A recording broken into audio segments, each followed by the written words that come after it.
అమ్మ వర్ష, పర్వాలేదమ్మా, కూర్చో. నీతో మాట్లాడాలి, కూర్చో. చెప్పండి తాతయ్య. అమ్మ వర్ష, ఇద్దరు మనవరాళ్లతో ఆనందంగా ఉండాలని ఎన్నో కలలు కన్నానమ్మా. కాని ఒకప్పుడు నీ విషయంలో నేను చేసిన పాపాలే ఇప్పుడు నన్ను శాపాలుగా వెంటాడుతున్నాయి. అలా మాట్లాడకండి తాతయ్య. అప్పుడు నేనెవరో మీకు తెలియదు కాబట్టి సమంతక్క బాధపడకూడదు అని మీరు అలా మాట్లాడారు. అది నేను అర్థం చేసుకోగలను. మనవరాళ్ళంటే మీకు ఎంత ప్రేమ ఉందో, మా గురించి మీరు ఎంతలా ఆలోచిస్తారో నాకు తెలుసు తాతయ్య. నిజమేనమ్మా. నాకు ప్రాణమైన నా కొడుకు కోడలు దూరమయ్యాక వాళ్ళు ప్రాణం పోసిన మిమ్మల్ని రెండు కళ్ళుగా చూసుకుని ఊపిరినంత వరకు మీకు ఏ లోటు లేకుండా పెంచాలి అనుకున్నాను.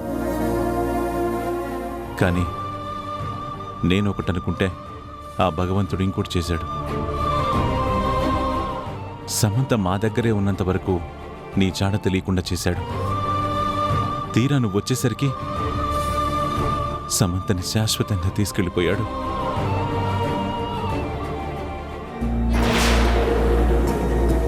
నా వల్లే అక్క దూరం అవుతుంది అని నేను ఎప్పుడు ఊహించలేకపోయాను తాతయ్య. కనీసం కల్లోనైనా అనుకునుంటే నేనే అన్న నిజం బయటకి తెలియకుండా ఉంచేదాన్ని. మిమ్మల్ని కూడా చెప్పొద్దు అని మాట తీసుకునేదాన్ని. అప్పుడు అక్క మీ దగ్గరే ఉండేది. దూరం నుంచి మిమ్మల్ని చూస్తూ నేను సంతోషంగా ఉండేదాన్ని. నిజాలు ఎప్పుడు ఎలా తెలియాలో అలాగే తెలుస్తాయమ్మా. ఒక ఫోటో ఆధారంతో నువ్వే మా మనవరాలివని నేను తెలుసుకున్నాను. ఆ ఫోటో ఏమైందో తెలియక ఇంకో మనవరాల్ని దూరం చేసుకున్నాను.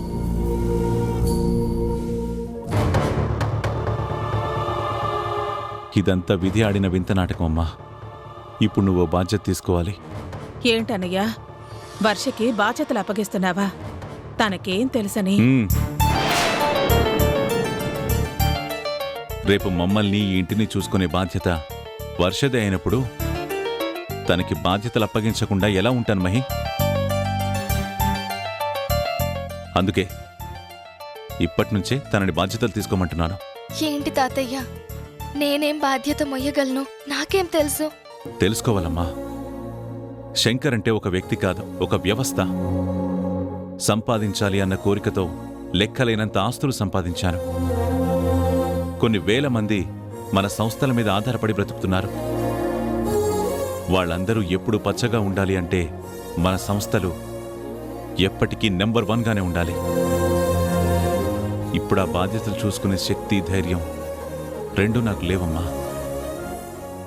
అందుకే అవన్నీ నీకప్పగించాలని నిర్ణయించుకున్నాను. అది మీరు నిర్వర్తించిన సంస్థ తాతయ్య. మీ మార్గదర్శకత్వంలో ఇన్నాళ్ళు నెంబర్ 1 గా నడుస్తుంది. ఇప్పుడు అంత పెద్ద బాధ్యత నా మీద మోపుతారా? నేను మొయ్యగలనా తాతయ్య? అవునన్నయ్యా, చిన్న పిల్లలకి అంత పెద్ద బాధ్యతలు అప్పగిస్తే తనెలా చూసుకుంటుంది? అందుకే మీరు చూసుకోలేకపోతే చూసుకునే వాళ్ల గురించి ఆలోచించాలి కదా. నిజమే మహి. కానీ సమంతకి బాధ్యతలు అప్పగించినప్పుడు తను చూసుకుంటుందని నేను నమ్మాను కదా. సమంత, వర్ష ఇద్దరూ కవల పిల్లలు. 10 నిమిషాల గ్యాప్లోనే పుట్టారు. అలాంటి వాళ్లకి బాధ్యతలు చూసుకోవడం తెలియదంటావా? వర్షకున్న ఓర్పు, సహనంతో ఎలాంటి బాధ్యతనైనా తను నిర్వర్తించగలదని నా నమ్మకం. అందుకే అప్పగిస్తున్నాను. అమ్మ వర్ష, నువ్వు కాదనకమ్మా. ఈ తాతయ్య నిన్ను నమ్మాడు కాబట్టి ఇన్నాళ్ళు నన్ను నిలబెట్టిన ఈ సంస్థని నిన్ను చూసుకోమని చెప్తున్నాడు. మీ బాధ నేను అర్థం చేసుకోగలను తాతయ్య. కానీ అంత పెద్ద బాధ్యత తీసుకున్నాక ఎక్కడైనా పొరపాటు జరిగింది అంటే అది మీ పేరుకి అప్రతిష్ఠ తీసుకొస్తుంది. అందుకే వద్దంటున్నాను. అడుగు వేసే ముందు గమ్యాన్ని చేరుకోగలమో లేదో అన్న భయం ఉంటుందమ్మా. ఎలాగైనా సరే నేను గమ్యాన్ని చేరుకుని తీరాలి అన్న సంకల్ప బలంతో ముందుకెళితే ఎంత దూరమైన ప్రయాణం సాగుతుంది. చివరికి అనుకున్న గమ్యాన్ని చేరుకుంటావు. జీవితమైన వ్యాపారమైన ఒకటే. గెలవాలి అన్న పట్టుదలతో నడవాలి. గెలవగలం అన్న నమ్మకంతో ముందుకు సాగాలి. అన్నయ్య, సమంత అంటే ఇన్నాళ్ళు ఇక్కడే పెరిగింది. తాను కళ్ళు తెరిచిన దగ్గర నుంచి ఈ వ్యవహారాలన్నీ చూస్తోంది. కానీ పాపం వర్ష రాణి దగ్గర పెరిగింది కదా. అక్కడ పేదరికం తప్ప ఇలా ఫ్యాక్టరీలవి ఏవీ లేవు కదా. అందుకే తనకిదంతా కొత్తగానూ పెద్ద సమస్యగానూ ఉంటుంది. అందుకే మరొక్కసారి ఆలోచిస్తే బావుంటుందన్నయ్య. నువ్వున్నావు కదా, ఆ రోజు సమంతకి బాధ్యతలు అప్పగించినప్పుడు తన దగ్గరుండి నువ్వే నడిపిస్తానని చెప్పావు కదా. మరిప్పుడు కూడా వర్ష విషయంలో నువ్వే చూసుకో. అన్నీ తను నేర్చుకుంటుంది. తనకేమైనా సందేహం వస్తే నువ్వు చెప్పు. అంతేకాని బాధ్యతలు అప్పగించొద్దని మాత్రం చెప్పొద్దు. దొంగ చేతికి తాళాలిస్తున్నావన్నయ్యా. బాధ్యత నాది అయినప్పుడు ఈ వర్ష కేవలం ఒక బొమ్మ అవుతుంది.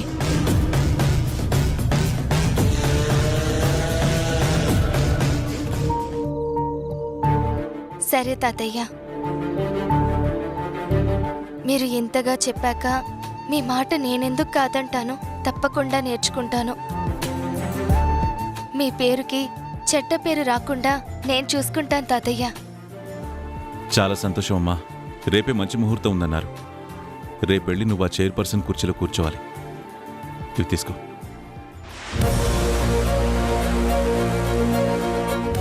మహి, అన్ని దగ్గరను చూసుకో. ఉమ్.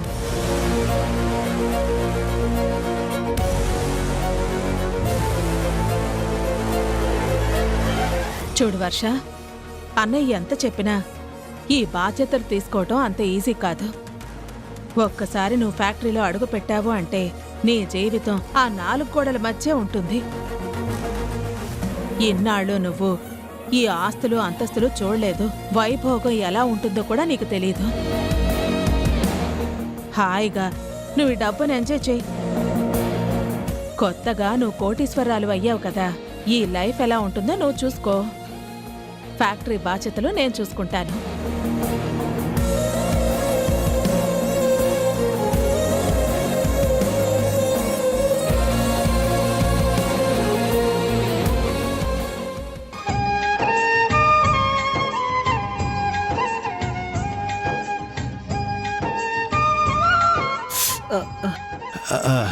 అయిపోయింది బాబు, తగ్గిపోతుందిలే. ఆ,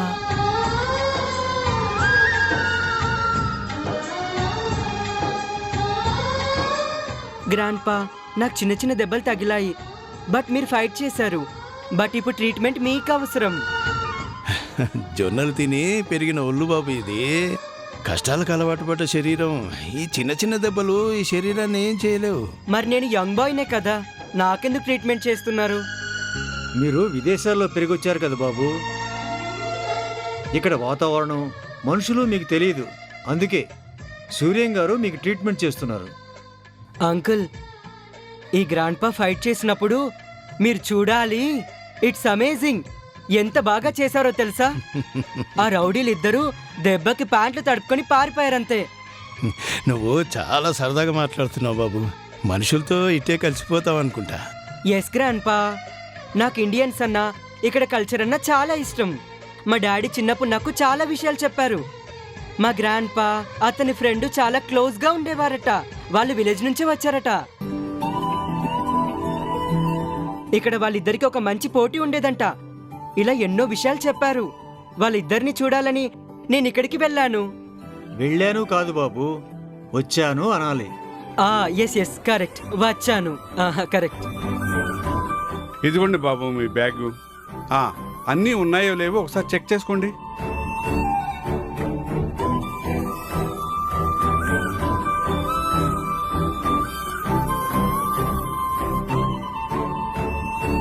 వావ్, ఇదే అమెరికాలో అయితే మేం కంప్లైంట్ ఇవ్వాలి, పోలీసులు వెళ్ళి పట్టుకురావాలి, మొత్తం రికవరీ చేయాలి. బట్ ఇక్కడ నో పోలీస్, మొత్తం మీరే సెట్ చేశారు. Real you are great. అది నా గొప్పతనం కాదు బాబు, సూర్యం గారిది. ఈయన నెట్వర్క్ అలాంటిది.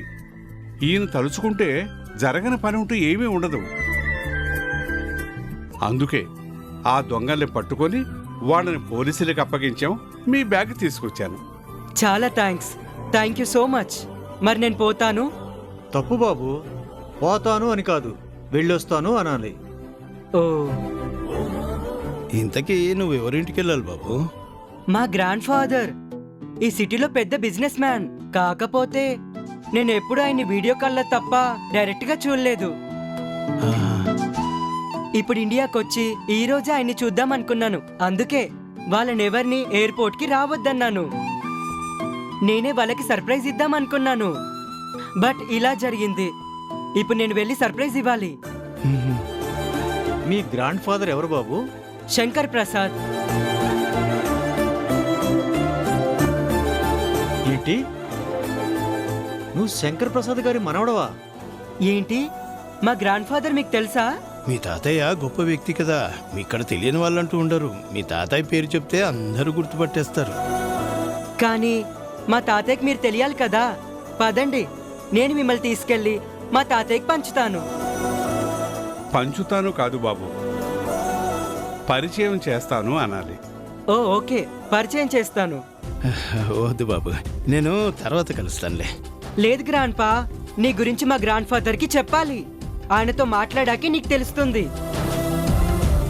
ఆయన కూడా చాలా గుడ్ మ్యాన్. మా డాడీ చెప్పేవారు. మా గ్రాండ్ మదర్ కూడా ఎన్నోసార్లు నాతో ఫోన్లో చెప్పింది. అందుకే నీకు పరిచయం చేస్తాను. ఓకే? సరే పద. మ్మ్.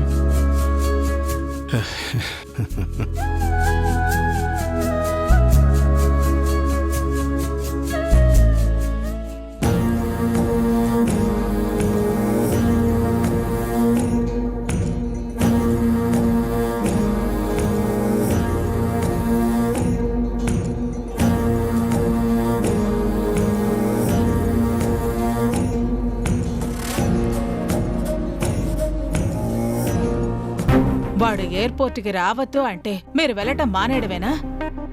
పుట్టాక ఇన్నేళ్లకి ఈ దేశం వచ్చాడు, ఇంతవరకు ఇంటికి రాలేదు అంటే భయంగానే ఉంటుంది కదా. వాడేం చిన్నపిల్లాడు కాదు కదా తప్పిపోతాడు అనుకోవడానికి. సిటీకి ఫస్ట్ టైం వచ్చాడు కాబట్టి అలా చూసుకుంటూ వస్తున్నాడేమో. అలా ఎందుకు అనుకోకూడదు? నేను అదే చెప్పానండి, వీళ్ళే వినిపించుకోవడం లేదు. లేదమ్మా, వాడి ఫోన్ కలవడం లేదు. నేను వాడి ఫ్రెండ్కి ఫోన్ కూడా చేశాను. ఎయిర్పోర్ట్లో దిగ్గానే వాడే ఫోన్ చేసి బయటకు వచ్చానని చెప్పి ఫోన్ పెట్టేశాడు.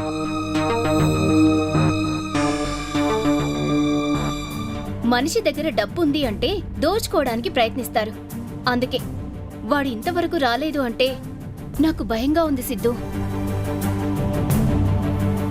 భయపడుతూ ఇంట్లో కూర్చుంటే ఎలాగా? మనం వెళ్ళి ఏదో ఒకటి చెయ్యాలి కదా. డాడీ, వెంటనే పోలీస్ కంప్లైంట్ ఇద్దాం. వెళ్దాం పదండి. సరేరా, పద.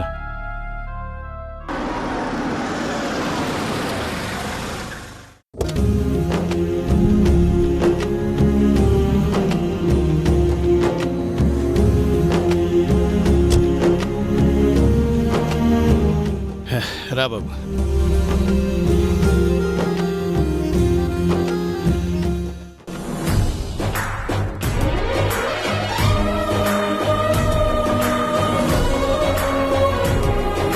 అదేంటి, వీడు అన్నయ్యతో వస్తున్నాడు?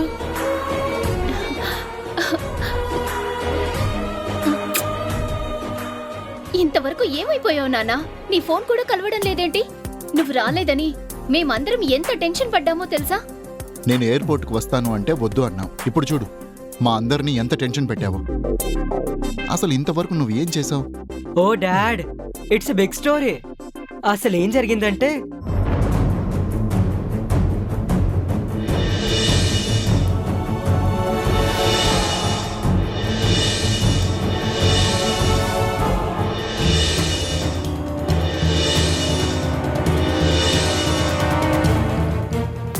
ఈ ఓల్డ్ మ్యానే నన్ను కాపాడారు. సమయానికి ఈయనే రాకపోయి ఉంటే నిజంగానే మీరు టెన్షన్ పడేవారు. థ్యాంక్స్ రా.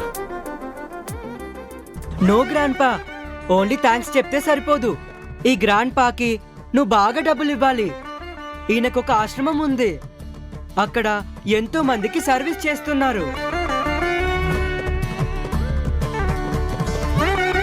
మనకి ఇంత హెల్ప్ చేసిన ఇతనికి నువ్వు కూడా హెల్ప్ చేయాలి.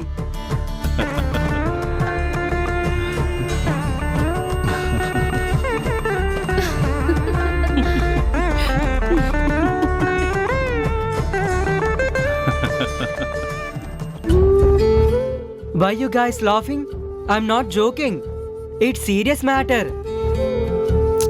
మేం నవ్వింది అందుకు కాదురా, నువ్వు అన్నయ్యకి సహాయం చేయమని చెప్తున్నావుగా, అందుకు నవ్వొచ్చింది. Why? ఇలారా.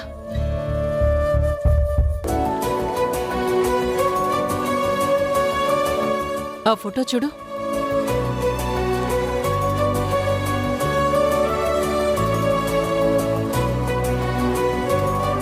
ఈ గ్రాండ్ పా మన గ్రాండ్ పా కలిసున్న ఫోటో ఇక్కడుందేంటి? అంటే వీళ్ళిద్దరు ముందే పరిచయం ఉందా? ఒరే బన్నీ, మా డాడీకి ఓ మంచి ఫ్రెండ్ ఉన్నారు, వాళ్ళిద్దరూ ఎప్పుడు ఒకేలా ఉంటారని నేను నీకు ఎన్నోసార్లు చెప్పాను కదా. ఎస్ డాడ్, నేను ఆ మ్యాటర్ అదిగో ఆ ఓల్డ్ మ్యాన్ కూడా చెప్పాను.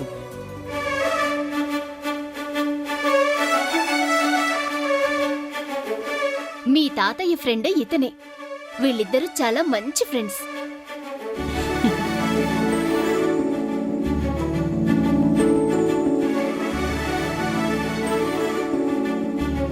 వాట్? మీరిద్దరు ఫ్రెండ్స్ అయితే మరి ఈ విషయం నాకు అక్కడే ఎందుకు చెప్పలేదు? ఎందుకంటే నువ్వు మా మనవడివిరా. నువ్వేమో మీ తాతయ్యను సర్ప్రైజ్ చేద్దాం అనుకున్నావు, నేనేమో నిన్ను సర్ప్రైజ్ చేద్దాం అనుకున్నాను. రే శంకర్, నీ మనవడు నీకన్నా ముందు నాకెదురయ్యాడ్రా. చాలా చిలాకి కుర్రోడు. అవునరా, వాడిదంతా ఈ తాతయ్య పోలికే, అందుకే అందరినీ కలుపుకొని పోతాడు. ఏమండి, అలా గట్టిగా చెప్పకండి, ఎవరైనా వింటే నిజమనుకోగలరు. ఓకే ఓకే, మీ అందరికి నేను పరిచయం అయిపోయాను కాబట్టి ఇప్పుడు నేను రెస్ట్ తీసుకుంటాను.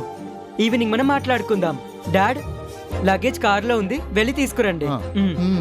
ఆగు బాబు, అందర్నీ పలకరించావు, మరి నేను నీకు అమ్మమ్మనవుతాను కదా, నన్ను పలకరించవా? నీ గురించి మా మమ్మీ చాలా చెప్పింది. You are very bad.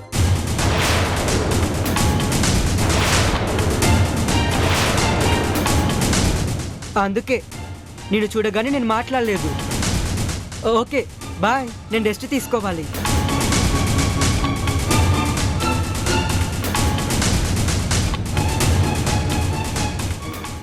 ఇక్కడ వీళ్ళంతా సూర్య మాటే వింటారు. వీడు ఆ దేశం నుంచి వచ్చాడు కాబట్టి ఇప్పుడు నా వైపు లేకపోయినా మెల్లిగా నా చెప్పు చేతుల్లో పెట్టుకుంటే నాకు హెల్ప్గా ఉంటాడు.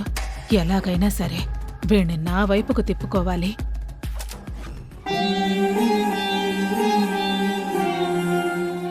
తాత ఎప్పుడో వస్తానన్నారు, ఇంతవరకు రాలేదు. ఒకసారి ఆశ్రమానికి వెళ్ళిరానా? అవసరం లేదండి, తాతయ్య వస్తానని చెప్పారంటే తప్పకుండా వస్తారు. హాయ్ సుష్మా, బాగున్నావా? గోపి, బాగున్నావా? బాగున్నానమ్మా. అక్క, మేము రావడం ఆలస్యమైందా? లేదు గోపి, మీరు సమయానికే వచ్చారు. కానీ తాతయ్య రాలేదు. తాతయ్య కోసమే చూస్తున్నాను. అదేంటక్క, తాతయ్య టైం చెప్పారంటే ఆ టైంకి కరెక్ట్గా ఉంటారు కదా, మరి ఇంకా రాకపోవడం ఏంటి? ఒకవేళ దారిలో కారు ఏమైనా ట్రబుల్ ఇచ్చిందేమో, ఫోన్ చేస్తానుండు.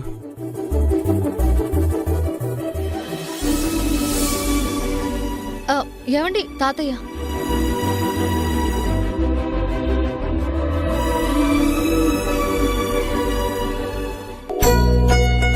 తాతయ్య, ఏంటమ్మా మీరంతా నా కోసం ఎదురు చూస్తున్నట్టున్నారు? అవును సూర్యం గారు, మీరింతవరకు రాకపోయేసరికి ఏమైనా అయిందేమో అని రాణి రాధా ఇద్దరు కంగారు పడుతున్నారు. అదేం లేదండి, ఇక్కడికి రావాలని బయలుదేరాను. కాకపోతే దారి మధ్యలో శంకర్ప్రసాద్ మనవడు కనిపించాడు. ఏదో చిన్న గొడవ జరిగింది, వాడిని ఇంట్లో దిగబెట్టి వచ్చేసరికి ఆలస్యమైంది, అంతే. ఏంటి తాతయ్య, శంకర్ గారి మనవడు రావడం ఏంటి? అవునమ్మా, శంకర్ ప్రసాద్కి 2 కొడుకులున్నారు. ఒకడేమో వర్ష తండ్రి అయితే ఇంకొకడేమో సిద్ధు. వాడు అమెరికా నుంచి మొన్ననే వచ్చాడు. వాడి కొడుకేమో ఈ రోజు వచ్చాడు.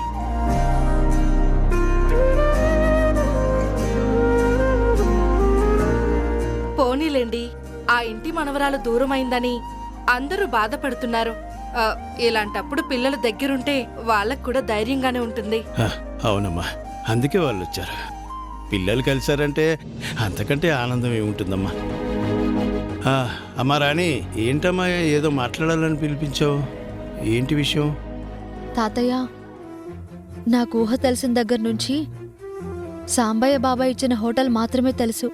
తమ్ముడు, చెల్లి, అమ్మ ఇదే ప్రపంచంగా బ్రతికాను.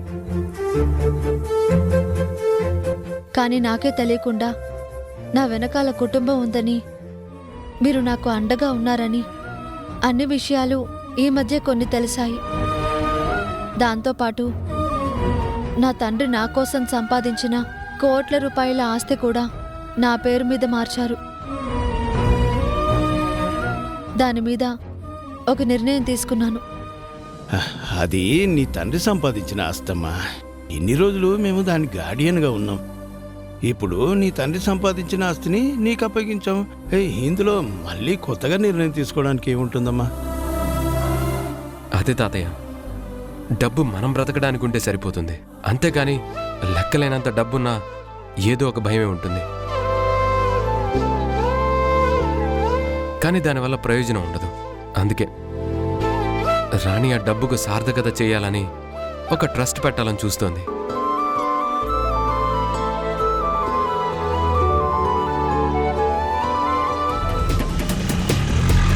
వంశీ,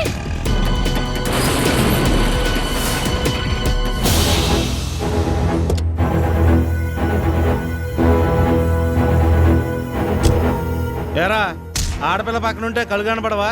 రోడ్డు మీద వెళ్తున్నా అనుకున్నావా, పైన వెళ్తున్నా అనుకున్నావా? మేమిద్దరం మాట్లాడుకుంటూ వస్తుంటే అనుకోకుండా జరిగింది. ఇదేం కావాలని చేసింది కాదు.